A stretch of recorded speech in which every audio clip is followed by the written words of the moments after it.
ወለጋና አማራ ከልደት እስከርጅና ነበሩ ድርና ሸማ ባለ ሀገር ባለቀየ ህብረ ቋንቋ እድሜ ሳይለይ ስነ ጾታ በቁመት ሲሰለፍ አንገት ለገጀራ ሳይታለም ሳይደገስ በድር ተለፍፎ የሞት ጽዋ ሲቀምስ አልነበረም ጎርፋ መጣሽ አየር ወለድ ወረርሽኝ ወይንም ወባ የጥይት ዶፍ ሲዘንብ ለአማራ ገበሬ ነበረ ዱብዳ ሰው ጠፍቶበት ሰው ሲቃተት ባመነው ተሰርቆ ባብሮ አደግ ጎረቤት ህይወቱን ሲነጠቅ ባጎለበው ጉልበት አጉራሹ ሲነከስ አካል ጎሎት ሲያነክስ ጮት እየሰማ ሲጠፋ የሚደርስ ጫካ ዱሩን ሲመነጥር ያልገጠመው አውሬ በሰው ተመስሎ ከየት መጣ ዛሬ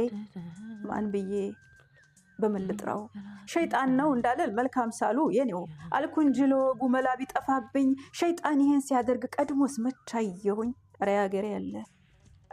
ያገሬ ያለ በምን ልመስለው ለግብሩ ስማጣው ማንስ ብዬ ልጥራው ባለቅኔ ነበርኩ ፊደል አስተማሪ ያለ ወግ ሆነና ቃላት አጠረብኝ ለመርዶ ስም ሲያወጣ ጎሳ ሲያበጅ ባንድ ሀገር ባንድ እናት ልጅ ለዘመናት የቀበሩት የዘርፈንጅ ከሰው መሃል ሰውን መርጦ ሰውን ሲፈጅ ያኔ ነበር ነፍጥ ያነሱ ከጅምላ መቃብር ቆመው የፎከሩ ከሁለት ሞት መሃል አንዱን የመረጡ አዎ ያኔ ነበር ቃል ኪዳን ያሰሩ ቆመው ረመጥ ላይ በባዶ እጁ ወጥቶ አፈሙዝ ያዘ አልሞት ባይ